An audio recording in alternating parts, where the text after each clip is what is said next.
სექტემბერ-ოქტომბერი უმძიმესი ღალატის მომსწრე გავხდებით რუსეთთან ღიად დაახლოების სახით. საქართველოს რუსეთისთვის ჩაბარებას აპირებენ.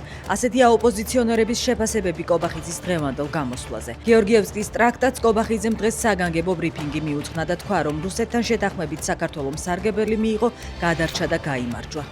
მომდევნო დღეებში დაგეგმილია დამატებითი საწვავის ტრანსპორტირება აფხაზეთის მიმართულებით, აცხადებს კობახიძე. მისივე თქმით, საქართველოს კონტროლირებადი ტერიტორიიდან ოკუპირებულ ნაწილში 680 ტონა ბენზინი გავიდა. უკრაინის მორიგი მასშტაბური საჰაერო იერიშები მოსკოვსა და მის ოლქს 600-ზე მეტი დრონით. ცეცხლი გაუჩნდა Wildberries-ის კიდევ ერთ საწყობს მოსკოვის ოლქში ატლანტ პარკის რაიონში. ელექტროენერგიის გარეშე დარჩა 10,000-ზე მეტი აბონენტი.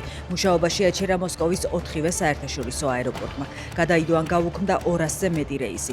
მოსკოვზე თავდასხმის ეს მცდელობა ბოლო 2 წლის განმავლობაში ყველაზე მასშტაბურია, წერს კრემლის მედია.